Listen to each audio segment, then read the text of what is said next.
Right now at noon, for the first time, we're hearing from the soldiers who intervened in that mass shooting at Fort Stewart, how they are now being hailed as heroes. Thank you so much for joining us for First Coast News at noon. I'm Jeannie Blaylock, and we're glad you're with us.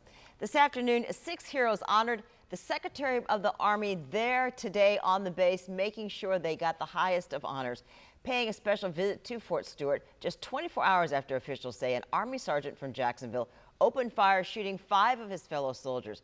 Claire Alfrey is on your side with more now. She's there at Fort Stewart, and she got a chance to speak with one of those 6 heroes who intervened in the shooting, and everybody's saying that they saved lives.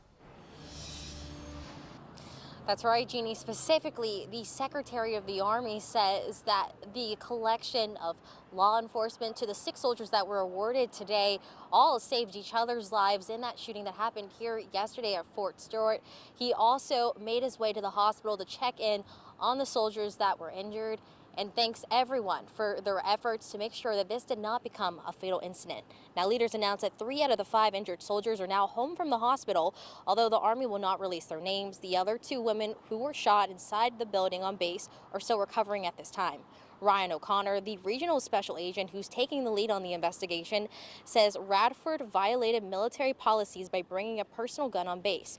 Right now, investigators are still processing the crime scene, and Radford's criminal charges are still pending as this case is going through the military reform process. Sergeant Sgt Turner, who saw Radford walking down the hallway with his hood up, said he quickly worked to stop Radford once he knew he was armed.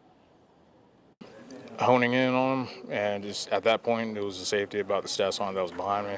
So being able to try and down talk him and try and de-escalate the situation to prevent more casualties, or being able to take the aspect of being able to disengage him. Sergeant Turner adds that he spoke with Radford for anywhere from 5 to 6 minutes before he realized he was armed, and also credits the other 5 soldiers that were awarded today for saving everyone inside of the building. Here at Fort Stewart, Claire Alfrey, First Coast News on your side.